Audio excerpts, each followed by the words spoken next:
En mi parroquia todos los días llegan personas que me dicen: Padre, Dios, ¿por qué no me responde? Matrimonios que llegan y me dicen: Padre, le estamos pidiendo a Dios que restaure nuestra relación. Desempleados que llegan y le dicen a uno: Padre, les vengo pidiendo a Dios hace años que me regale un empleo y nada. Personas que tienen un pariente en el hospital enfermito: Padre, vengo pidiendo por su recuperación y Dios a mí no me oye. Hace 20 días, de esas situaciones que lo visitan a uno sin pedir permiso, en mi casa aparecieron 3 enfermos de COVID. Mi mamá, mi hermana, una niña especial, y mi hermana la melliza. Soy mellizo con una niña. Y empieza la tragedia más grande, una situación supremamente complicada que yo la describía esta semana en un artículo que escribí para un periódico como una película de terror en mi ciudad. Corriendo con ellos para toda parte a ver dónde los atendían, ellos asfixiados, sin oxígeno, no pudimos nunca conseguir un oxígeno en la ciudad. Y en medio de todas esas situaciones, sin reprocharle a Dios, porque siempre he querido ser muy cuidadoso de eso, de no retar a Dios, de no levantarme nunca contra Dios, que ha sido tan bueno conmigo, con mi familia. En medio de todas esas cosas y de las lágrimas, yo sí le preguntaba al Señor: Señor, pero decime pues algo, decime qué es lo que está pasando, decime qué tengo que hacer, decime para dónde me voy, para dónde cojo yo en medio de esta situación. Y empezaba yo a preguntarme por qué el silencio de Dios. La pregunta que seguramente usted se ha hecho también en su casa. La pregunta que tantas personas se hacen en medio de esta pandemia, la pregunta que tantas personas se hacen en medio de esta protesta, de estos ataques vandálicos a la ciudad, al país: ¿por qué Dios se queda callado? Entonces yo empecé a responderme esa pregunta. Por eso esta charla yo creo que no es para ustedes, yo creo que es para mí, porque fue fruto como de la pregunta que yo le hacía al Señor y que me hacía: Señor, pero ¿usted dónde se metió? Pues hermano, ¿dónde está?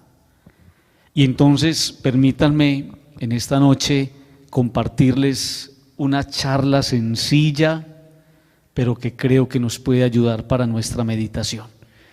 Y esa charla yo la he trazado en 5 punticos. El primer punto: porque ese man es un observador, el más teso de todos. Es un increíble observador. Observa, procesa, medita y actúa. Ese principio pastoral que nosotros aprendimos de ver, juzgar y actuar, eso ya lo manejaba Jesús, eso ya lo manejaba Dios. Observar, procesar, meditar y actuar. Cuando Dios no nos habla, y no se le olvide nunca esto, es porque está observando. El Dios de nosotros es el Dios de la contemplación. Es el Dios que tiene una mirada panorámica sobre nuestra vida, sobre nuestras realidades concretas. Y por eso pareciera paradójico. Le pregunto al Señor: ¿por qué estás callado? Y esta charla la voy a hacer desde la palabra de Dios. ¿Qué tan extraño eso? Le digo a Dios: estás callado, y les voy a hablar a ustedes desde la palabra.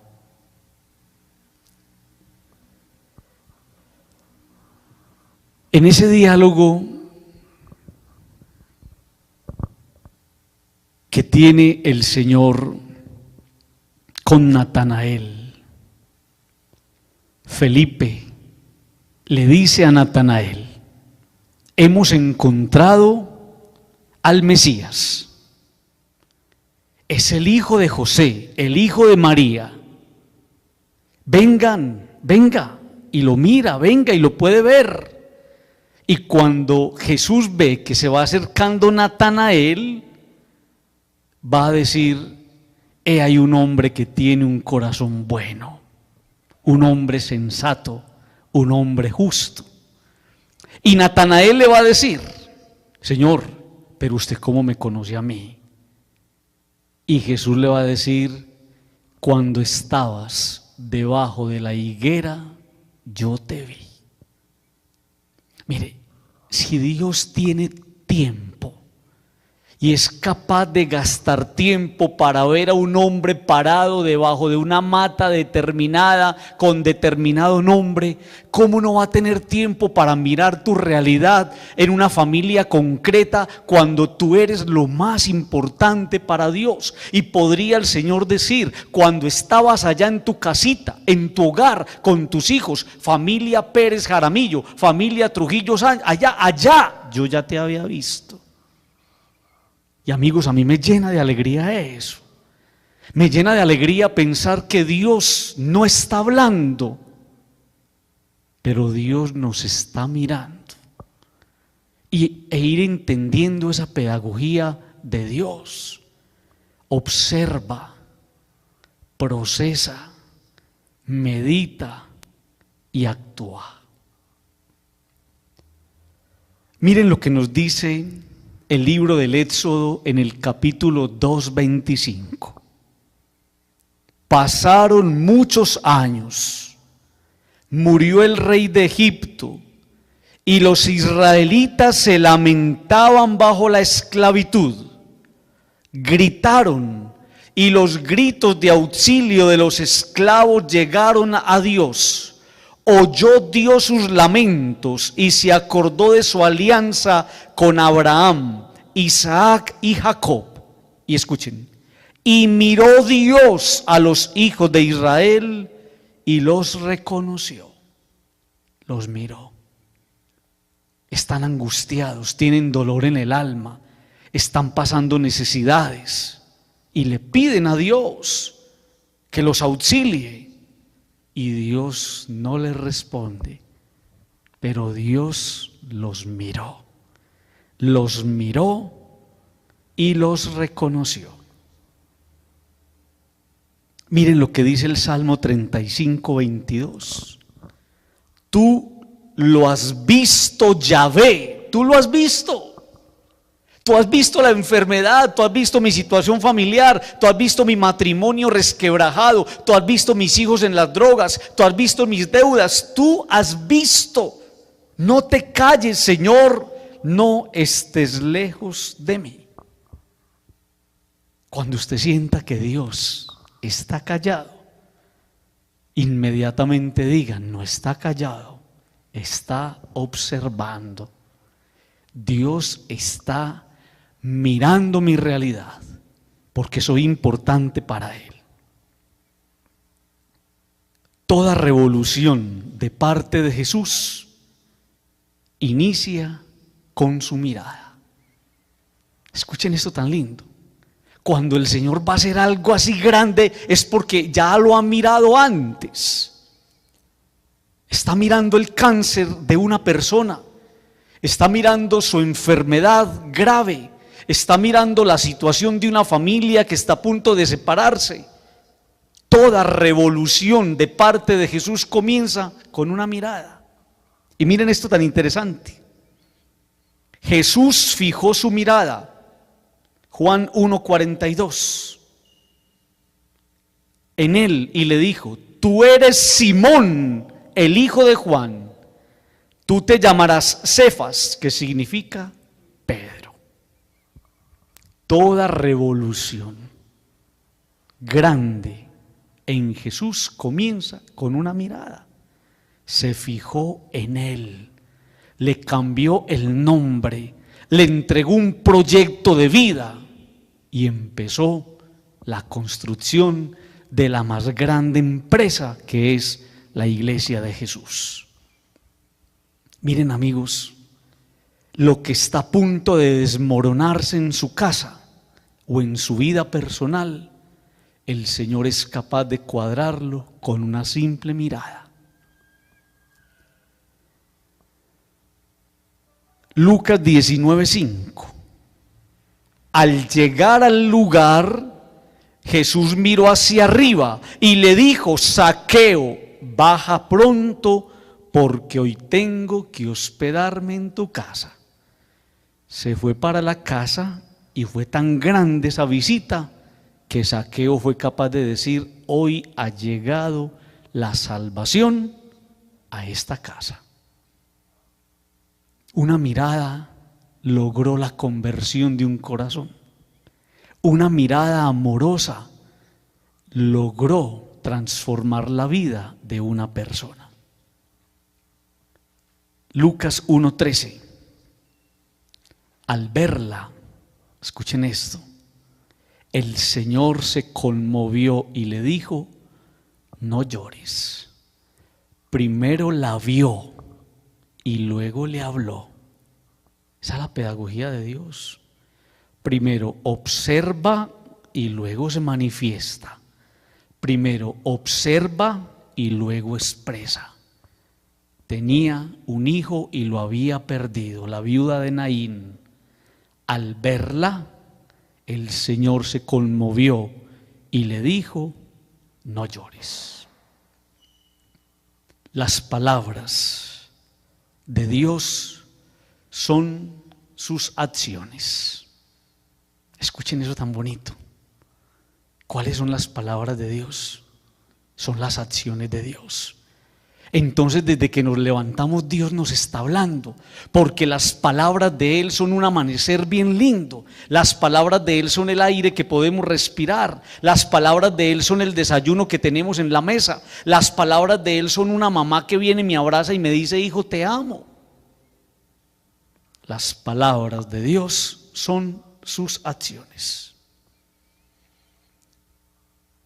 Segundo punto.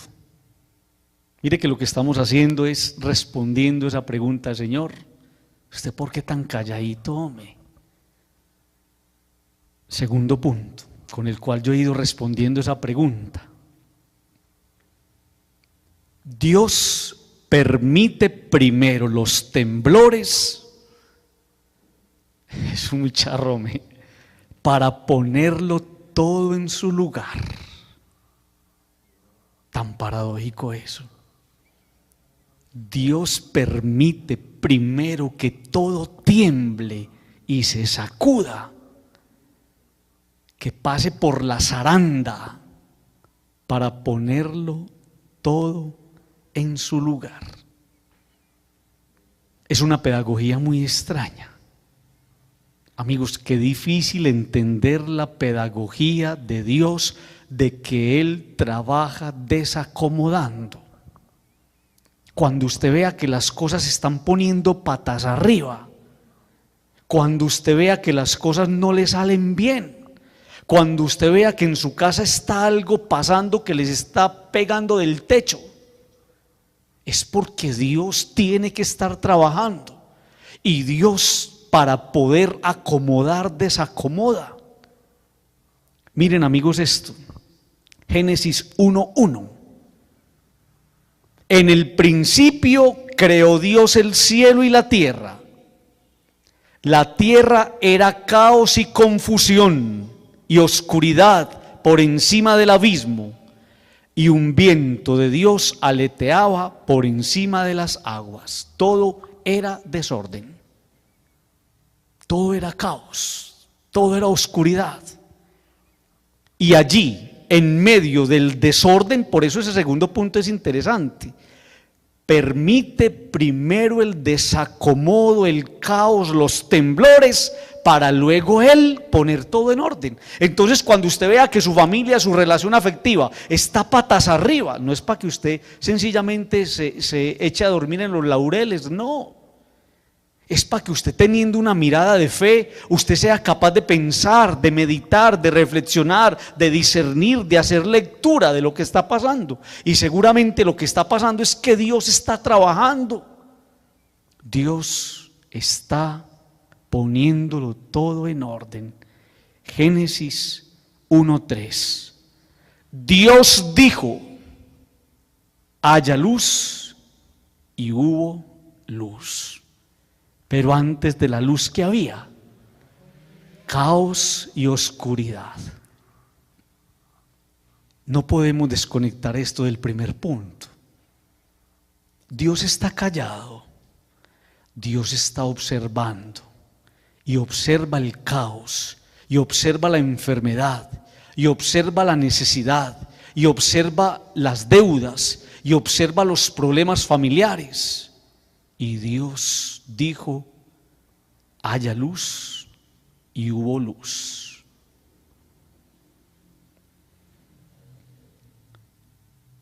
Primera Reyes 19, 11, 13. Yahvé le respondió: sal fuera y quédate en el monte delante de Yahvé, y Yahvé pasará. Un viento fuerte y violento pasa delante de Yahvé, hiende los montes y parte las rocas, pero Yahvé no está en el viento. Después del viento viene un terremoto, pero Yahvé no está en el terremoto. Después del terremoto un fuego, pero Yahvé no está en el fuego. Después del fuego se sintió el murmullo de una suave brisa. Cuando Elías la oyó, se cubrió el rostro con el manto, salió y se mantuvo a la entrada de la caverna. Entonces se oyó una voz: Elías, ¿qué haces aquí? Mire qué tan lindo eso, queridos amigos. Después del terremoto, después del aguacero, después de la tempestad, después del temblor, se oyó la voz. Cuando esté temblando, prepárese, porque Dios está a punto de hablar. Prepárese, porque Dios está a punto de manifestarse. Y entonces uno tiene que ir entendiendo algo que ustedes y yo tenemos que entender con esta pandemia. Siempre serán necesarios nuevos diluvios para alcanzar de Dios una nueva creación. Es necesario el diluvio. Mira, antes de la pandemia, yo le decía a la gente en mi parroquia: Medellín, nunca Medellín ha tenido una catástrofe como la han tenido otros países. De pronto, una de las catástrofes más difíciles aquí en Medellín fue lo que pasó algunos años en Villatina, ¿cierto, Oscar? Pero así una cosa fuerte como otros países no nos ha tocado. Y por eso la gente vive como vive, lejos de Dios, como si Dios no existiera. Y yo le decía a la gente en mi parroquia: es necesario un nuevo diluvio para que haya una nueva creación. Padre, ¿qué significa eso? Que nos tiene que pasar algo que nos lleve a volver la mirada a Dios. Y por eso, queridos amigos, esta pandemia tiene una pedagogía interesante. Nos tocó a todos. ¿Quién en el mundo se escapó? Esta semana salían unas noticias de que unos perros no sé dónde tienen coronavirus. Hasta los animales. Una pedagogía especial para que nosotros vayamos entendiendo que es necesario este tipo de situaciones y que tenemos que aprender a extraer de ellas lo mejor, porque Dios ahí está trabajando.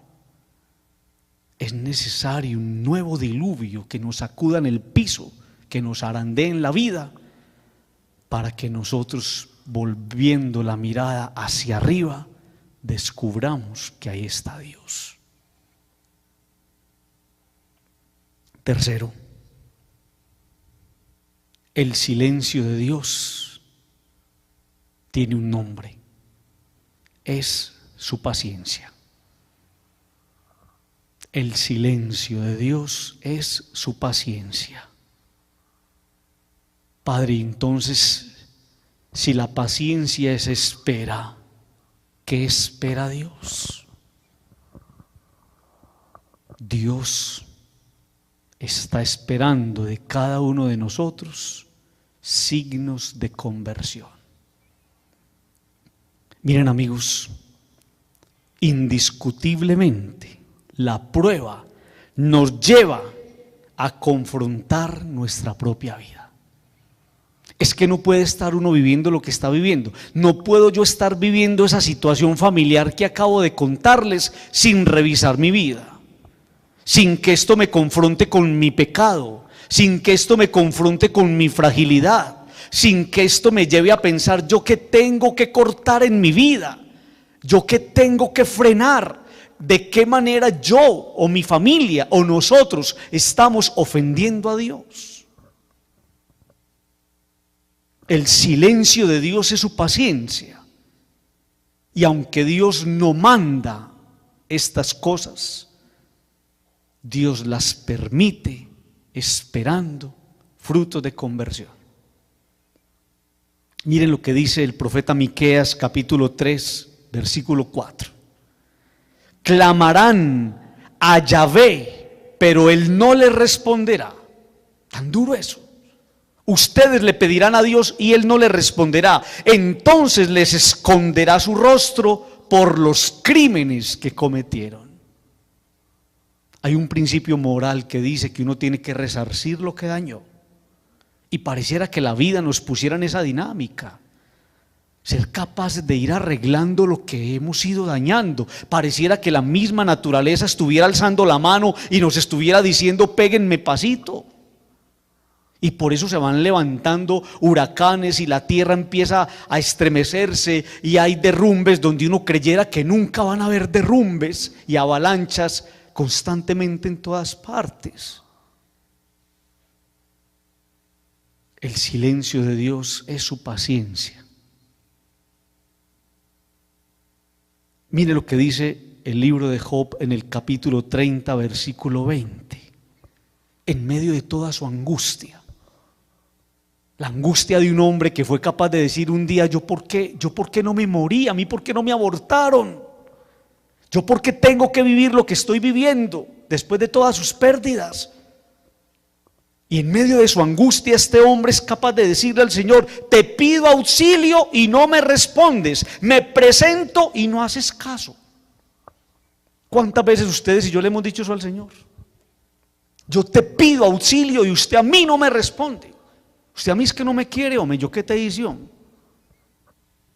Me presento delante de ti y no me haces caso.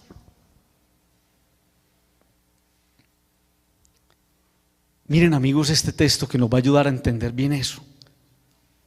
Jonás 3, del 1 al 10.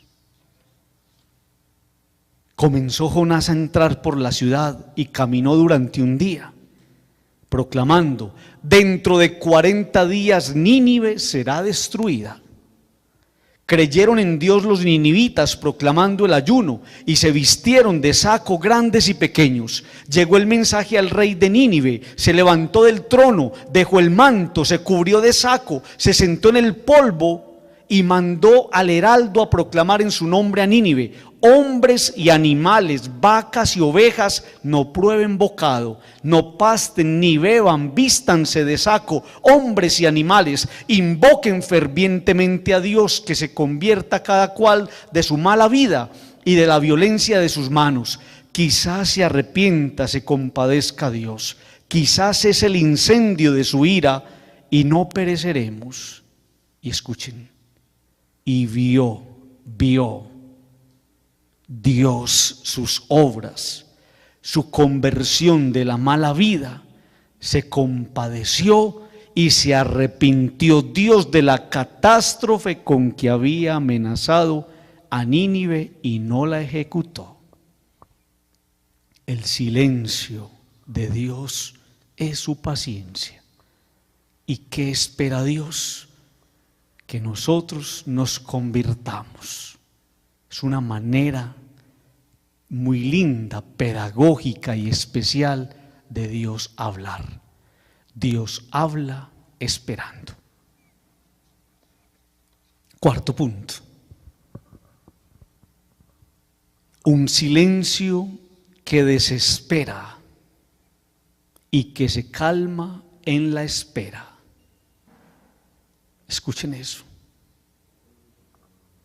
Un silencio que desespera y que se calma en la espera. Dice el Salmo 28:1: a ti alzo mi voz, Yahvé, roca mía. No enmudezcas, pues si te calla, seré igual que los que bajan a la fosa. ¿Cómo será el desespero de ese hombre? Del autor sagrado. No enmudezcas, no te quedes callado, pues si usted no me habla, yo me voy a morir. Yo me voy a morir. Y mire lo que dice el Salmo 83:2. Oh Dios, no estés en silencio, no estés mudo e inmóvil, oh Dios. ¿A usted no le parece que esas son sus palabras? ¿Cuántas veces nosotros, con respeto, porque estoy seguro que ustedes aman mucho a Dios, pero con el respeto reverente, le hemos dicho al Señor: Señor, háblanos, Señor, escúchame, Señor, mostrate, Señor, manifestate, Señor, decime alguna cosita? El sábado pareciera que fuera la manera como Dios trabaja. El sábado salí con mi mamá a descansar, hacía un mes no salía y me la llevé por allá para el oriente. Y estando con mi mamá recibí 3 llamadas. Las 3 llamadas de 3 familias que tienen a alguien intubado en una clínica. Y la primera familia me dijo: Padre, gracias por sus oraciones, acaban de extubar a mi familia, a mi pariente. Y luego seguidamente, es decir, en un mismo rato, me llamaron 3 personas a decirme: acabaron de extubar a tal persona, acabaron de extubar a tal persona, es decir, ya no tienen el tubito que les habían puesto.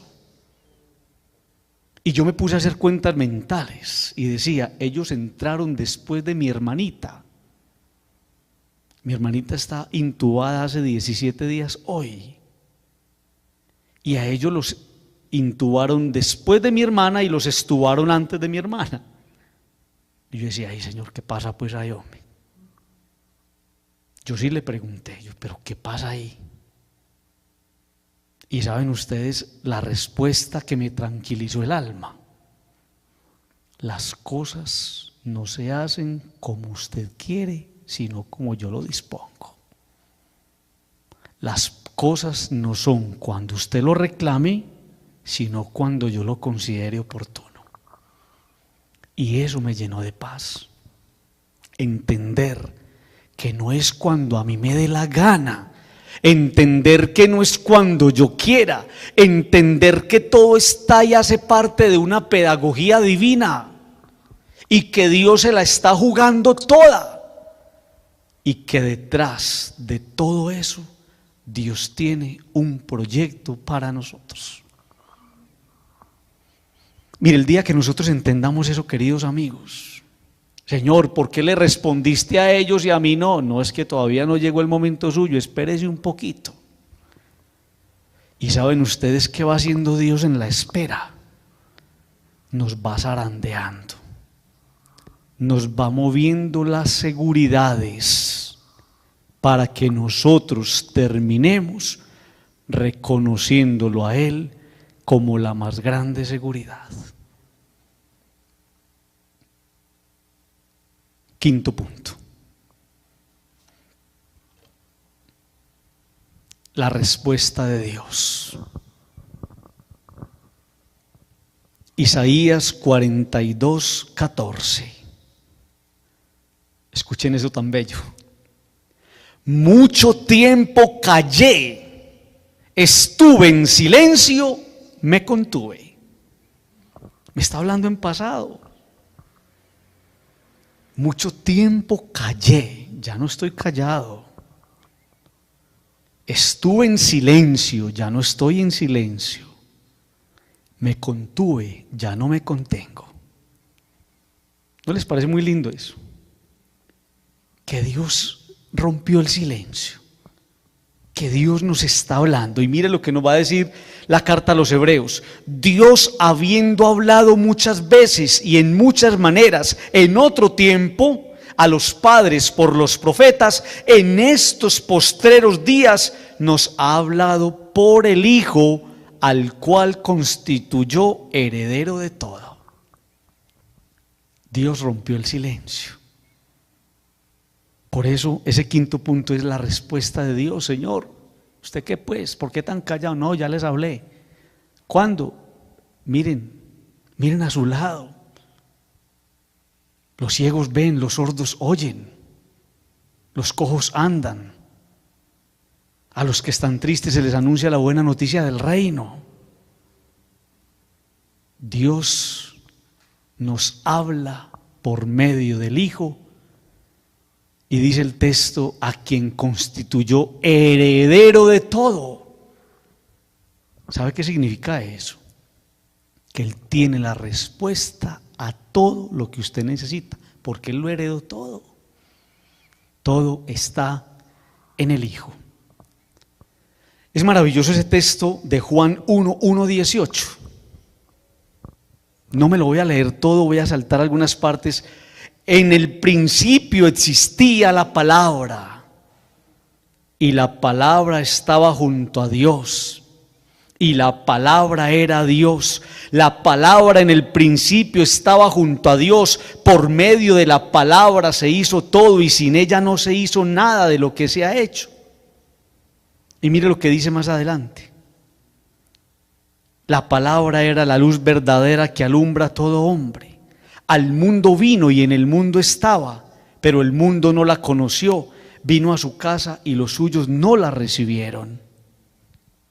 La palabra se hizo carne y habitó entre nosotros. Hoy estuve visitando a mi hermana y me llevé el Santísimo y le puse el Santísimo en las manos. Tenía una saturación de 93, 94 y subía de 93 a 95.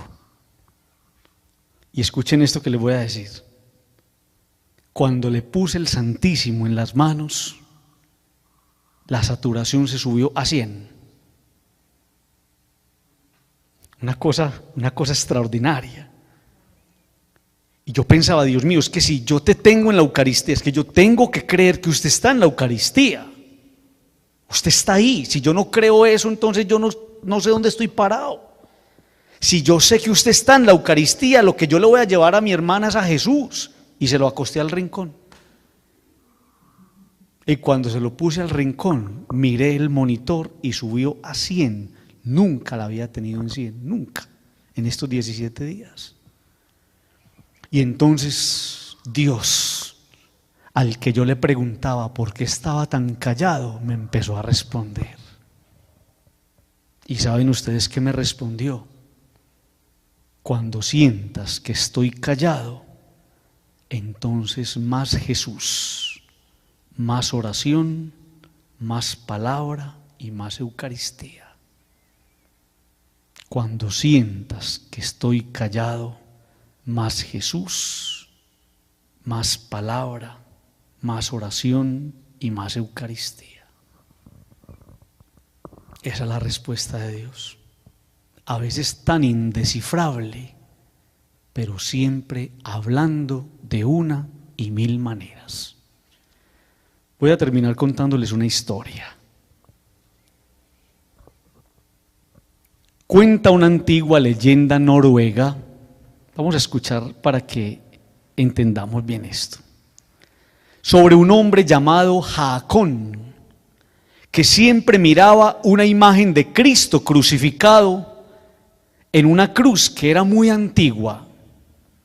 La gente acudía a orar con mucha fe. Muchos estaban pidiéndole a Cristo algún milagro.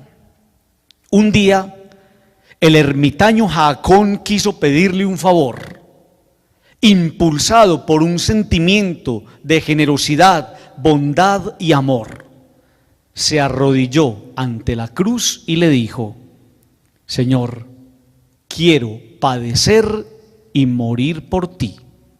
Déjame ocupar tu puesto. Quiero en la cruz. Y se quedó con la mirada fija, puesta en él, como esperando una respuesta.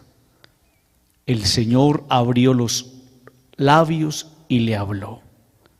Sus palabras cayeron del cielo susurrantes y amonestadoras. Mi fiel siervo, te concederé tu deseo, pero solo con una condición. ¿Cuál, Señor? Es una condición difícil. Estoy dispuesto a cumplirla con tu ayuda, Señor, respondió el viejo ermitaño. Escucha, suceda lo que suceda y veas lo que veas, tienes que guardar silencio siempre. Jaacón contestó: lo prometo, Señor. Y en ese momento se efectuó el cambio. Nadie se dio cuenta, nadie reconoció al ermitaño colgado con los clavos en la cruz. Y durante mucho tiempo mantuvo el acuerdo y nunca le habló a nadie. Pero un día llegó un hombre rico y después de haber orado dejó allí olvidada su cartera. Jaacón le vio desde la cruz y guardó silencio. Tampoco habló cuando un pobre que vino 2 horas después tomó la cartera del rico y se la guardó. También guardó silencio cuando un hombre joven se arrodilló ante él poco después para pedirle su gracia antes de emprender un largo viaje. Entonces volvió a entrar el rico a buscar su cartera. Al no encontrarla, pensó que el joven que acababa de salir se la había llevado. El rico se volvió al hombre joven y le gritó iracundo: dame la cartera que me has robado. Él replicó: no he robado ninguna cartera. No mientas, devuélvemela enseguida. El joven repitió: le digo que no he tomado ninguna cartera de nadie. El rico empezó a golpearlo furioso. Entonces una voz potente llenó el aire: detente. El rico miró hacia arriba y vio que la imagen le hablaba.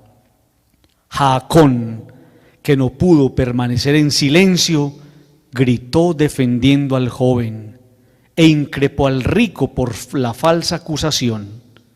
Este se quedó asombrado y se marchó del lugar. El joven salió también porque tenía prisa para emprender su viaje. Cuando la cruz se quedó a solas, Cristo se acercó a su siervo y le dijo: baja de la cruz, no sirves para ocupar mi puesto, no has podido guardar silencio. Señor, dijo Jaacón, ¿cómo iba a permitir semejante injusticia? Jesús de nuevo ocupó su lugar en la cruz y el ermitaño se quedó de pie debajo de la cruz. El Señor siguió hablando: tú no sabías que al rico le convenía perder la cartera, pues llevaba en ella dinero para cometer un pecado sexual con una joven virgen, mientras que el pobre, por su absoluta pobreza, tenía necesidad de ese dinero. En cuanto al joven, hubiera sido mejor que le hubiera dado la paliza al rico a causa del malentendido, en cuyo caso no se hubiera podido ir de viaje. Ahora ves, hace unos minutos acaba de morir en un naufragio. Tú no sabías todas esas cosas, pero yo sí. Por eso callo. Y el Señor nuevamente desde la cruz guardó silencio. Cuando pasemos esos momentos difíciles, recordemos estos punticos y pensemos que Dios está mirando nuestra situación y que se está listando para hablar. Gloria al Padre, gloria al Hijo y gloria al Espíritu Santo,